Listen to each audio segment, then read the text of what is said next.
guys, Ninja Gaming here. I'm Ed, as you already know. And I'm Ryan. He's one of our new hires, so this is his first episode, so here we go. And today we are doing Kinect Star Wars. Yes, we are, Ed. Kinect Star Wars.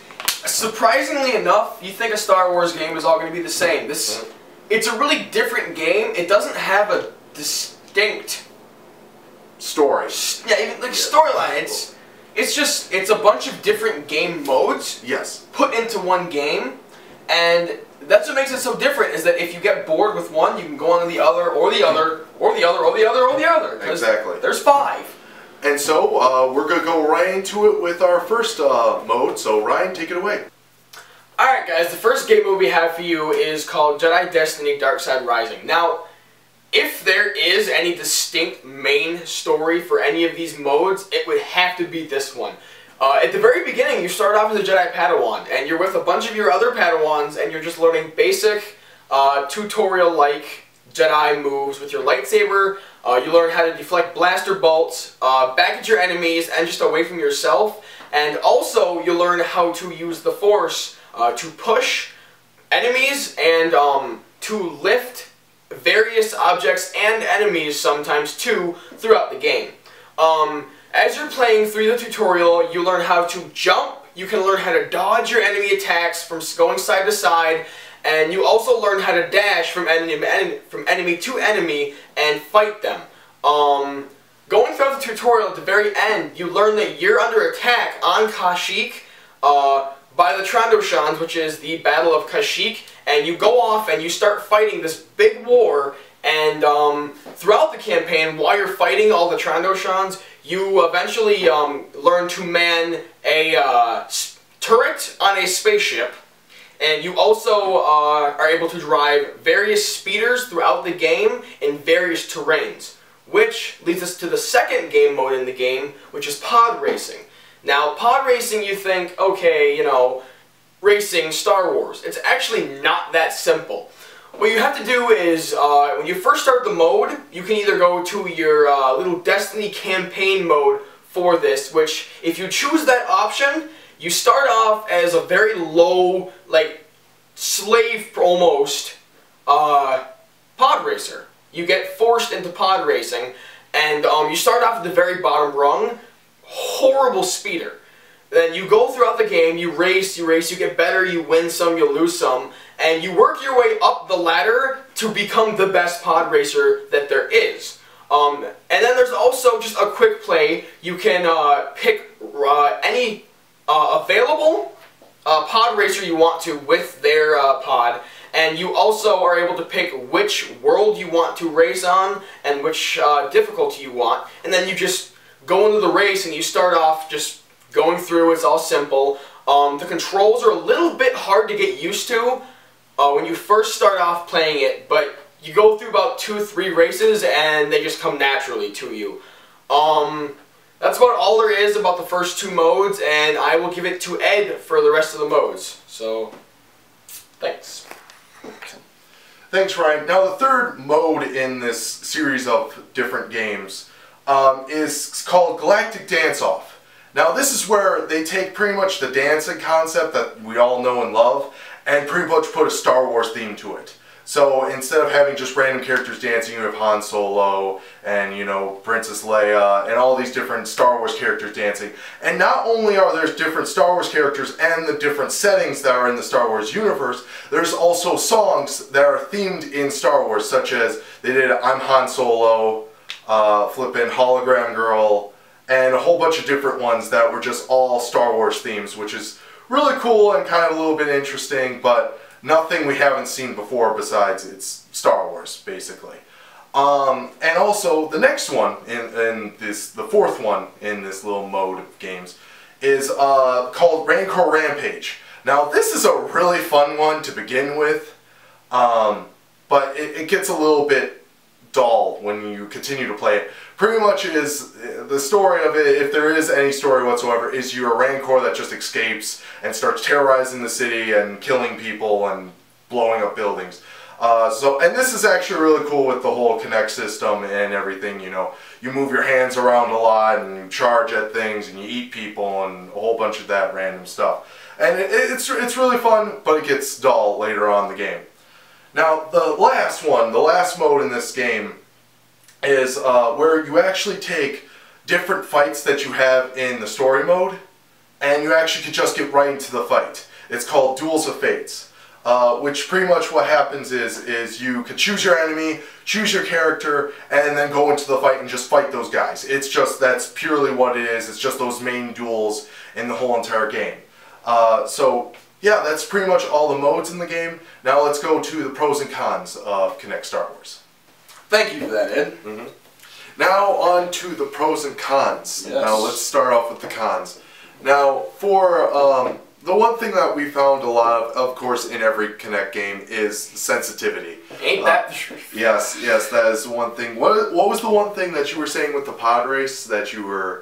Oh yeah, there was a big con for me for the pod racing. When you're driving and you get water in your windshield or whatever, you have to wipe it off with your hand, and you have to just go like this and wipe it off, actually wipe off the screen with your hand, and when you're driving, you use your hands to turn. Yeah, and simply like this, you turn right with that. And then yeah, right or left, yeah. And I'm sitting here, I'm driving, and then you go to wipe this and pull it back, and when you pull your hand back, it considers you turning. Yeah. And then I'm sitting here like this trying to drive, and I'm stuck turning, so I have to hold my arms out like this the entire time I'm driving. To make it until it gets straightened out, yeah. And I had a problem too with the jumping. When you jump or whatever, you just push your arms up to jump, and like when you do turbo, you just push them forward. Yeah. And I'm going to jump, and I push my arms up, and there's at least maybe about a 5-second delay, so I'll see a tree trunk in front of me, or a cliff or something, I'll go to jump, and then I'll go off the cliff, and while I'm in midair, I'll jump higher up in midair. Exactly. So yeah, that was one of the slight little things that was a little bit...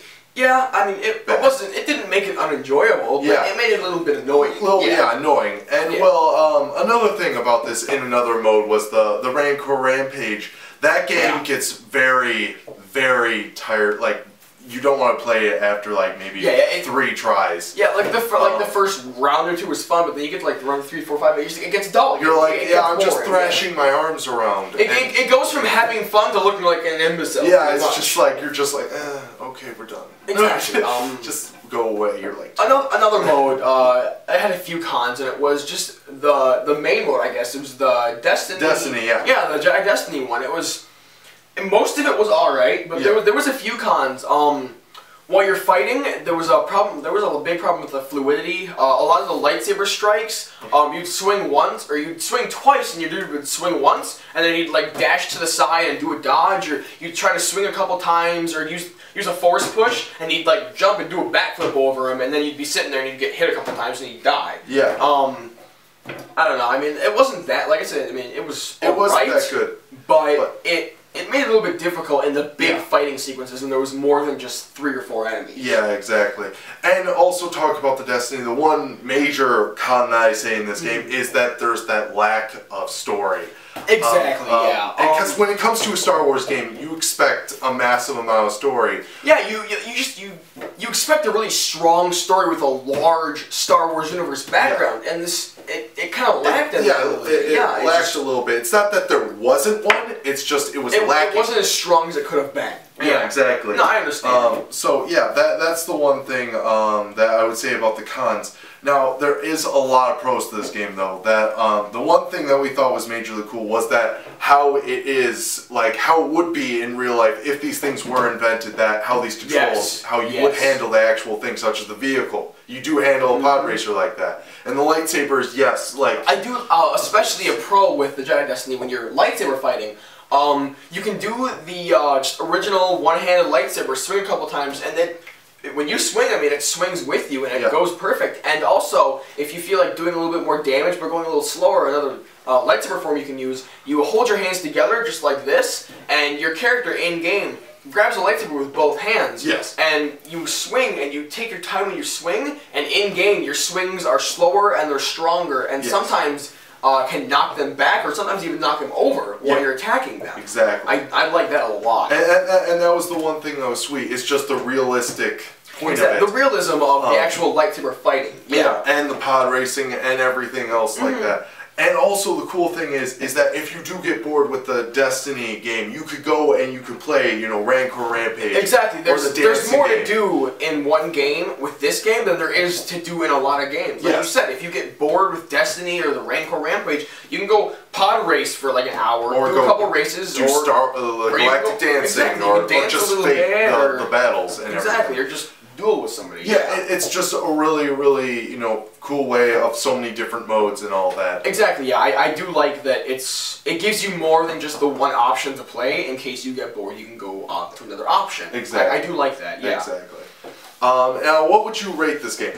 Overall, I even 2 ratings even. As far as gameplay goes, out of 10 stars, I'd give it at least a 7.5 or an 8. Mm-hmm. Graphics-wise, there were a few glitches, but overall, graphics-wise, it'd be about a 7, maybe a 6.5, 7. 7, 6.5. So what would you get just all together? Overall, at least a 7.5 or an 8. A 7, so you would give it like a 7.5. About a 7.5, yeah. Yeah, I think that would be a fair thing. I would actually, probably a 7.5. Because yes, there is some glitches, and yes, there is like not much of a story to it, or lacking of there. There's not. There's not, but lack. Still, it is a really fun game. They did use Kinect very well. Yes, they did. So yeah, and it's a really cool game. I'm looking forward to more and better games that Star Wars does with Kinect. Definitely, and for me even, this is the first actual Star Wars game I think they've made specifically for Kinect. Yes, this is. For a first attempt, I think they did a great job on it, honestly. Yeah. I mean, so you give it a 7.5? 7.5, yeah. And I also give it a 7.5. So, as always, guys, you know, comment down anything, what you think about this game, or also what other games you want us to do down there. Just go right ahead and tell that. Share with all your friends, and of course, push that like button, and always subscribe, guys. We really appreciate it if you guys could do that. And also, we are now sponsored. We are yes, sponsorship. Yes, we now have sponsorship with YouTube, so we are happy about that. Excitement, 2 hands in the air, 2 thumbs way, way up, and smiles on your faces. Always subscribe. Subscribe. See you guys later. See you later.